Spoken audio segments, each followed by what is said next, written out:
Bienvenue sur Sophia Science, la chaîne YouTube qui répond à toutes vos questions sur le monde de la science, notamment la science, les mystères, les extraterrestres. Le contenu de la vidéo d'aujourd'hui est: Imagine un désert immense, silencieux, un endroit où rien ne semble bouger.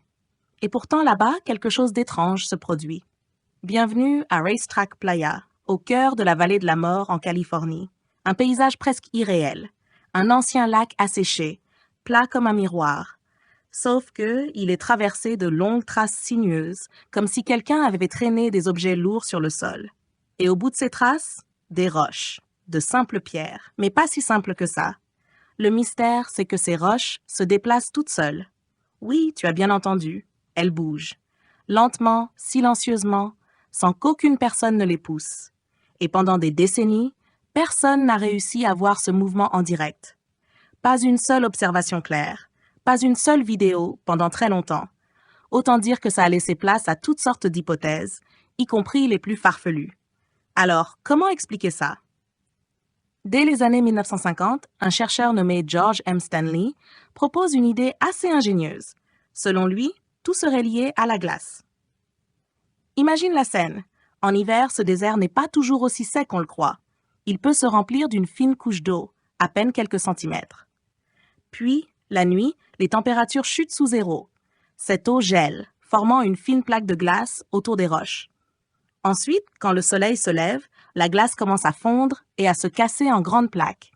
Et avec un peu de vent, ces plaques pourraient pousser les roches doucement sur le sol boueux, un peu comme quand tu pousses un objet posé sur une surface glissante, avec presque aucun effort. Simple, logique, mais pas encore prouvé. Dans les années 1970, deux scientifiques, Robert Sharp et Dwight Carey, décident de tester cette idée.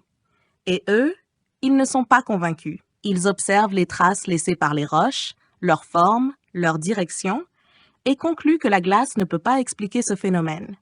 Pour eux, ça ne colle pas. Ils vont même plus loin. Ils font des expériences sur place.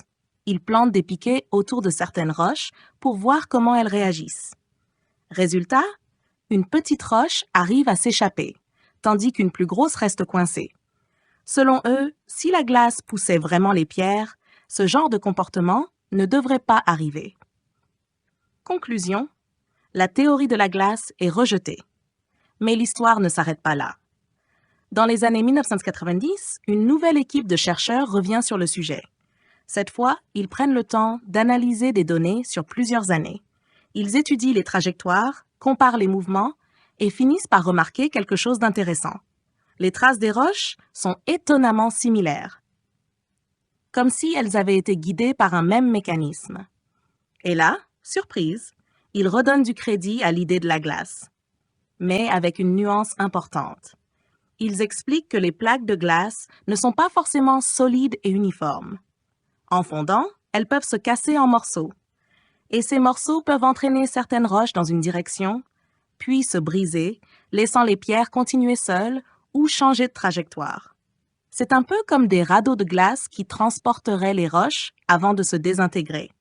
Résultat, certaines pierres dévient, d'autres s'arrêtent, d'autres encore continuent, ce qui correspond exactement à ce qu'on observe sur le terrain. Aujourd'hui, cette explication est la plus acceptée. Mais pendant longtemps, le mystère est resté entier.